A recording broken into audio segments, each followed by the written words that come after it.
Assalamualaikum warahmatullahi wabarakatuh. Waalaikumsalam warahmatullahi wabarakatuh. Sehat-sehat Pak Odi. Ya alhamdulillah sehat. Masya Allah. Agak terlambat ini tadi ya. Ini tadi ada acara apa? Ya ada subuhan terus istirahat sebentar tadi ini terus agak terlambat ini tadi. Nggih, enggak apa. Jadi nanti kita bicara pagi hari ini tentang puasa dan pengendalian diri dalam cinta suami istri. Pengendalian diri. Iya, Cinta. dalam cinta. Malah robot ya ini. Ya, jadi nanti Tapi sebelum itu Masjid At-Taqwa perkembangannya gimana untuk syariah wakaf tanahnya ini? alhamdulillah. Terus alhamdulillah kemarin itu ada ya dari Ibu Gubernur dulu sekitar 60 juta. Alhamdulillah untuk penambahan itu. Terus kemarin juga alhamdulillah juga dari jamaah dari Gresik. Ya, jadi jamaah dari Gresik itu dapat desa Krigilan itu titip 1,5 juta untuk syariah keluarganya. Alhamdulillah semuanya yang berpartisipasi khususnya yang telah menyumbangkan itu mudah-mudahan rezekinya barokah, ahli kuburnya mendapatkan curahan rahmat dan maghfirah dari Allah. Amin. Oke. Langsung ya saya mulai ini. Monggo ya. Assalamualaikum warahmatullahi wabarakatuh. Waalaikumsalam. Alhamdulillahirabbil alamin wassalatu wassalamu ala asyrafil anbiya wal mursalin wa ala alihi washabbihi ajmain amma ba'd. Faqad qala ta'ala a'udzu billahi minasyaitonir rajim. Wa antasumu khairul lakum in kuntum ta'lamun. Shadaqallahul adzim. Kaum muslimin, pendengar, pengagum cinta, ngaji katresnan Radio El Victor di mana saja berada yang senantiasa dirahmati Allah, diberkahi Allah. Alhamdulillah kita bersyukur Allah senantiasa mencurahkan rahmat dan nikmatnya kepada kita. Utamanya kita dipanjangkan umur, kita dalam keadaan sehat, selamat, dan utamanya lagi tahun ini kita dipertemukan dengan bulan Ramadan yang penuh berkah, bulan BBM, bulan barokah, maghfirah. Untuk dapat BBM maka kita punya punya bagian daripada BBM yaitu premium, pray, makan dan minum. Alhamdulillah. Puasa dan pengendalian diri dalam cinta.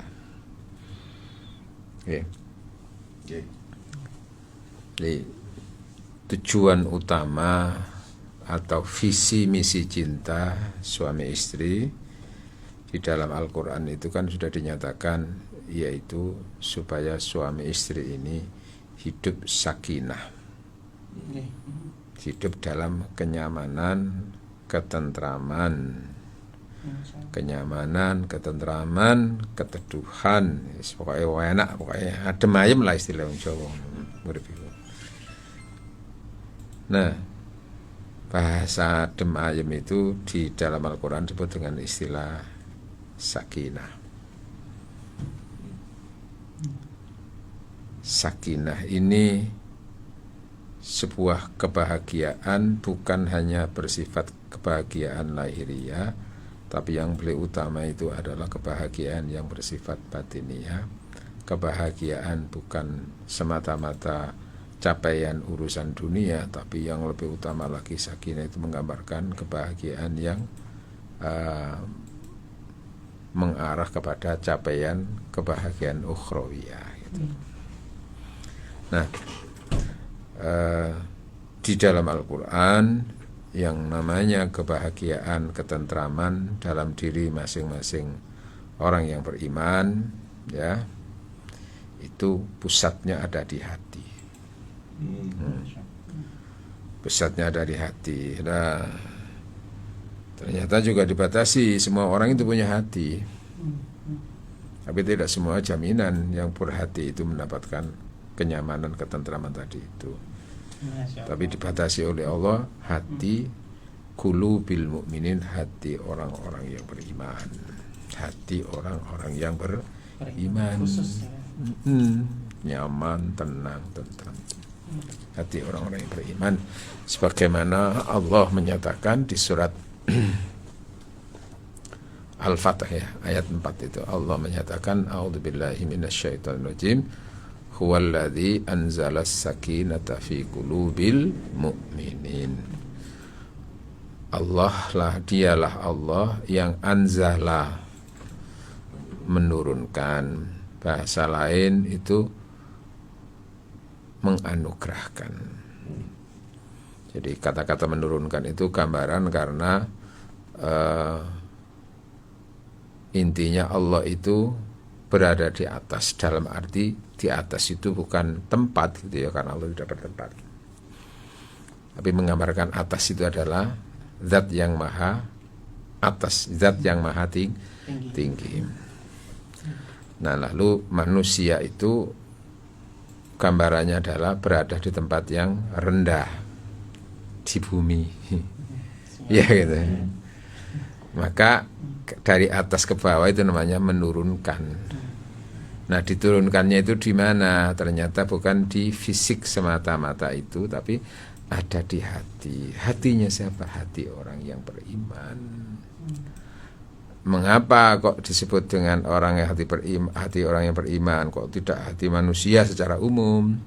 Karena manusia semua punya hati, tapi tidak semua hati itu mendapatkan julukan hati yang beriman. Maka orang yang beriman itu loh yang mendapatkan ketentraman. Nah, kenapa kok orang beriman itu yang dijamin? Karena orang beriman itu sudah dilatih oleh Allah bagaimana supaya hidup itu menjadi tenang dan tentram. Salah satu pelatihan untuk menghantarkan seseorang itu memiliki hati yang tenang, khususnya untuk suami istri hatinya tenang, nyaman, itu salah satu pelatihannya itu terletak pada kemampuan orang itu untuk mengendalikan dirinya. Salah satunya. Iya, salah satu cara untuk memperoleh untuk tenang dalam menghadapi kehidupan itu adalah pelatihan hati yang mengendalikan dirinya. Artinya tidak semua kemauan harus dituruti. Iya kan gitu toh. Atau kadang-kadang tidak ingin sesuatu, tapi sesuatu itu tetap terjadi. Kan manusia itu kan antara ingin dan tidak ingin kan gitu ya. Tapi kenyataannya kan tidak selamanya yang kita inginkan terpenuhi, tidak selamanya yang tidak kita inginkan itu jauh dari kita malah terjadi, itu yang sering. Nah, puasa, intinya puasa itu kan kalau dari sisi bahasa maknanya kan al-asyamu al-imsak. Puasa itu adalah mengekang, mengendalikan diri. Nah, mengendalikan diri dari keinginan-keinginan, ya, mengendalikan diri dari keinginan-keinginan, sekaligus mensabarkan diri dari hal-hal yang tidak diinginkan tapi terjadi. Gampangannya itu, inti daripada puasa itu kan melatih jiwa orang yang berpuasa itu untuk bersabar dan bersyukur. Nah, pusatnya rasa syukur dan pusatnya sabar itu ada di hati. Hatinya siapa? Hatinya orang yang beriman dilatih untuk bersyukur dan bersabar. Karenanya Rasul kan menyatakan, ajaban li amril mu'min, aku itu heran dengan orang yang beriman.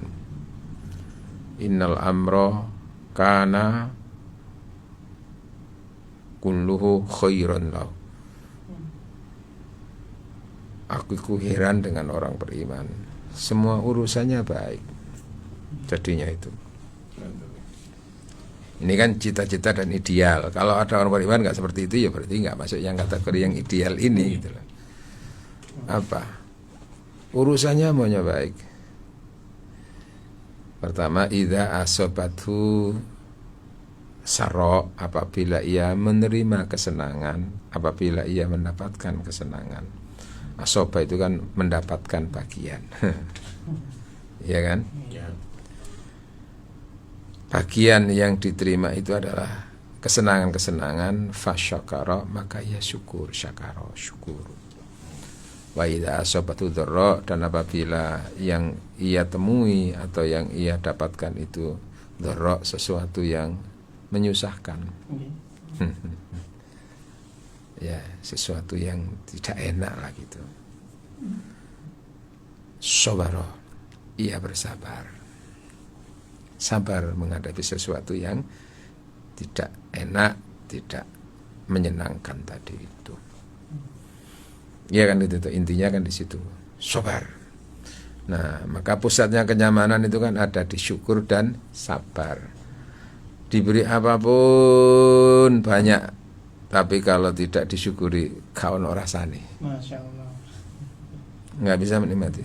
Nah, intinya menikmatan itu kan, intinya kenikmatan apapun itu kan hubungannya dengan jiwa, penerimaan itu. Jiwa yang menyerah. Iya. Ya kalau dia dapat apapun banyak, tapi kalau dia nggak ada rasa syukurnya, loh, apa artinya? Apa itu? Pusatnya kenyamanan kenangan kan di bersyukurnya itu. Kemudian ketika sesuatu yang diinginkan itu tidak ada, tidak terpenuhi, itu kan juga nanti hubungannya menyebabkan karena ingin tapi nggak terpenuhi, itu kan yang menjadi resah, kacau. Iya kan? Inginnya punya duit banyak, tapi kok akhirnya gak nyekel-nyekel duit. Ini ya kacau. Keinginan nggak terpenuhi kan itu.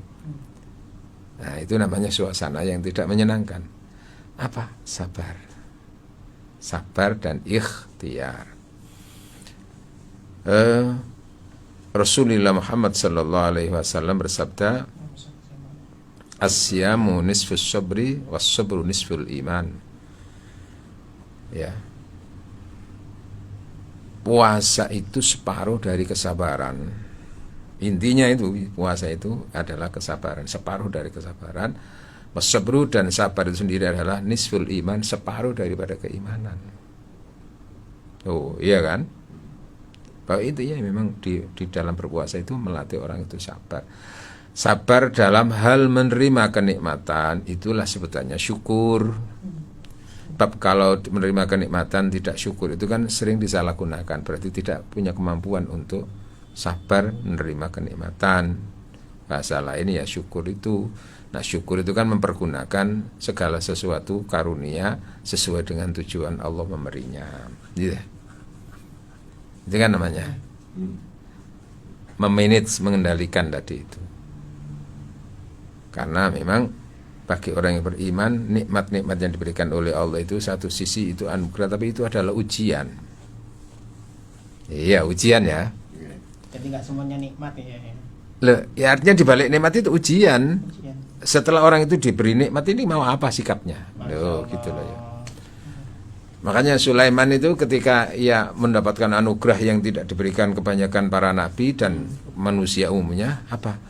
Ilmu, dia kan sudah tertinggi saat itu. Pangkat ada di genggaman. Oke. Dia kan sugih, kaya raya. Cerdas juga.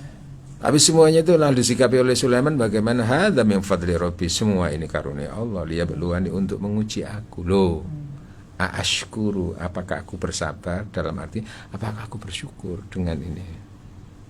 Tapi kalau aku tidak bersyukur ya berarti aku kufur. Nah, menyalahgunakan itu loh, melalaikan Allah.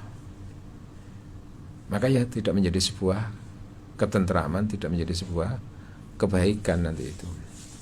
Makanya orang kalau tidak kuat menerima nikmat itu akan menjadi dia laknat gitu loh. Bahasanya nggak kuat derajat ya ini. Iya, kuat derajat itu. Gak kuat nyonggo derajat. Kuat nyonggo. Itu. Nah, sabar dalam arti berikutnya ya tadi itu apa? Menerima kekurangan-kekurangan. Ingin sesuatu tapi nggak penuh, nggak dipenuhi, nggak terpenuhi. Yaitu ya sabar. Nah, puasa itu melatih itu. Coba gini. Di dalam berpuasa itu kan kita ini secara ego ya, kepentingan manusia secara lahir itu kan kepinginnya kan bisa ini, mangan sing enak, sarapan sing enak, ngombe sing seger, sing enak ya. Nih isu ini kan ya enak ngomong kan sarapan pecel apa ya.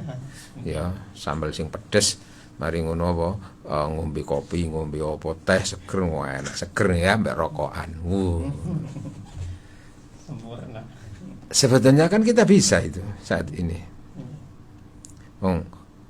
Ngono ku ya sekarek gelem apa gak gelem ae. Iya. Ya. Tapi kita ndak, kenapa? Kita sedang menahan kemauan itu, mengendalikan diri. Iya. Ya. Bukan berarti nggak senang, ya senang manusiawinya. Mbek bojo iku ya halal ngonoan iku ya. Nggih. Iya kan? Halal. Maka karena sedang puasa, kesenangan itu keinginan kita tahan. Kenapa? Karena saat itu kepentingan kita larut dengan kepentingan Allah. Menahan diri. Wes sudah. Sabar. Konon waktu ini nanti itu sing sabar. Loh, yang halal kita mampu untuk mengendalikan, apalagi nanti kalau berhadapan dengan sesuatu yang haram kan lebih bisa bersabar. Cuman kadang-kadang yang terjadi kebalikan. Sing gak halal malah sing ya iku sing arai ya iku setan menguasai. Nah, ketika puasa itu satu sisi kan ada sesuatu yang bersifat negatif atau tidak menyenangkan. Ya itu termasuk lesu, lemes, ngantuk ae. Dilarang-larang seperti itu ya. Ya ini kan sesuatu yang tidak menyenangkan, tidak enak. Ngelak. Ya, karena semuanya itu enak itu. Tapi kita jalani semuanya itu. Kita tahan, kita kuat. Maka disitulah sebetulnya hakikat puasa itu menahan diri tadi itu. Sabar itu. Nah, sifat sabar inilah modal bagi siapapun, khususnya suami istri dalam mengelola cinta dalam rumah tangga. Kan suami istri dalam rumah tangga itu kan mesti punya banyak keinginan toh. Pertama keinginan bersama, ada keinginan dari pasangannya. Keinginan bersama itu maka bekerja sama untuk mencapai cita-cita bersama itu. Keinginan masing-masing. Ingin gitu. Tapi kan tidak selamanya keinginan bersama itu bisa terpenuhi. Nggih. Itu ya. Nah, dalam hal ini kan ketika keinginan itu tidak terpenuhi itu kan bisa menjadi apa? Menjadi pemicu dalam diri masing pasangan suami istri itu. Iya kan? Akhirnya gak nyaman, kepengin gak iso, ini gak iso. Nah itu. Nah, kalau tidak ada modal kesabaran kan bisa kacau itu. Atau paling tidak itu karena ambisi untuk memenuhinya maka dengan cara yang haram. Loh, itu loh ya. Nah, itu maka pengendalian diri, sabar di situ. Ingin bersama bangun rumah sing apik, tapi duit gak cukup. Aku ini gak sabar akhirnya karena gak cukup, dolek-dolek sing haram loh. Alamak sampean niku mosok gak iso. Amen lah untuk kantor sih, ini ngono ya. Nah, dipicu oleh dorongan kadang-kadang oleh istrinya. Iya kan? Yo ojo tonggo sampean niku lho marang pegawai sik penyar-nyaran wis susah mono, Mas. Amen wis pirang tahun mosok kalem mek sing iku. Ngono. Ayolah, lho iya kan? Min bersama. Tapi juga ada keinginan dari pasangannya. Keinginan suami dari pasangannya, keinginan istri dari suaminya. Itu namanya keinginan egonya suami dan keinginan egonya istri dari pasangannya. Nah, keinginan antar suami istri tadi itu, apa yang diperoleh suami itu dari istri atau diperoleh istri dari suami, itu kan tidak selamanya sejalan. Kepingin sing lanang ngene, tapi sing wedok malah gak ngene, malah ngono. Kepingin sing lanang iku dari istrinya ngalor, tapi sing wedok malah ngidul. Kepingin sing wedok nang lanang iku ngetan, malah sing lanang ngulon. Kepingin ngono ya. Artinya kepentingan suami dari istri. Nah, ketika ini tidak terpenuhi ini kan diperlukan yang namanya kekuatan mental, diperlukan iki. Ya Allah, kepengin ini ora bojo tapi bojo kok ngene. Ya iya kan? Kepengin ini bojo iki ngene tapi kok malah ngene. Nah, itu kan sesuatu yang sering dihadapi oleh pasangan suami istri. Memang karena keinginan kan tidak terbatas.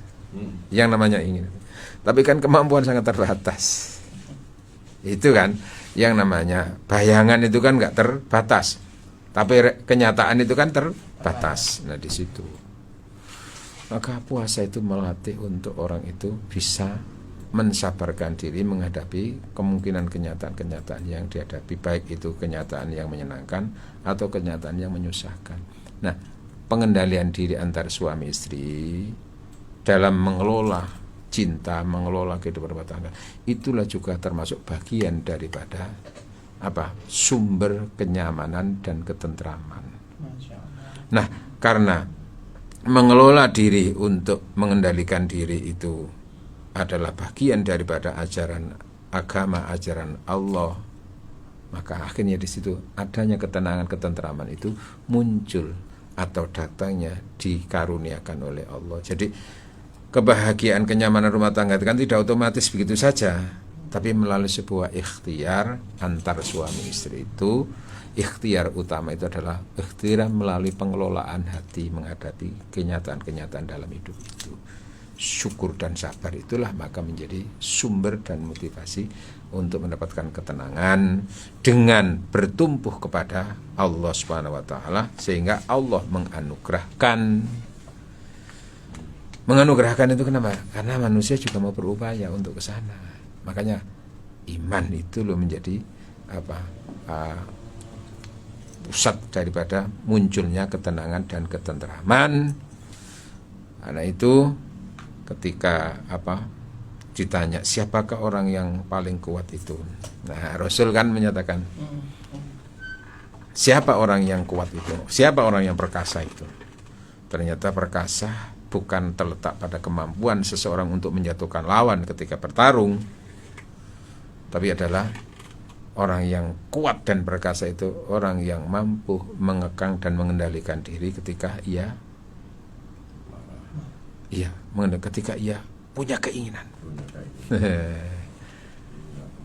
Iya, dalam hal tadi kemampuan untuk mengendalikan dirinya itu. Karena sering orang itu tidak mampu mengendalikan kemauan dan mengendalikan nafsu tadi itu loh. Nah, kemampuan untuk mengendalikan emosi, mengendalikan nafsu, itulah sesungguhnya orang yang perkasa dalam kehidupan itu. Dalam kehidupan rumah tangga, maka nanti ukuran keperkasaan suami istri itu di mana? Ya di situ diantaranya itu. Ya, oke? Jadi sabar dan syukur. Ya, puasa melatih kita untuk bersabar dan bersyukur. Baik, Yai, terima kasih keterangannya. Kita akan melanjutkan untuk sesi berikutnya. Sesi berikutnya, oh iya. Pada jam 10. Oke, dulur El Victor Melampaui daripada ekspektasi ini. Anda juga bisa bergabung dengan kami di 081234939390. Ya. Monggo, nggih. Nggih, wonten pertanyaan Yai nggih. Assalamualaikum Yai, mau bertanya. Waalaikumsalam, nggih. Salam. Saya seorang janda yang tidak bisa baca tulis Al-Qur'an. Sedang suami pinter agamanya. Setelah suami saya meninggal, doa apa yang harus saya kirimkan untuk suami saya? Saya juga sudah ikut wakaf Al-Qur'an untuk sekeluarga di Al-Victor. Matur nuwun pencerahannya Yai. Nggih.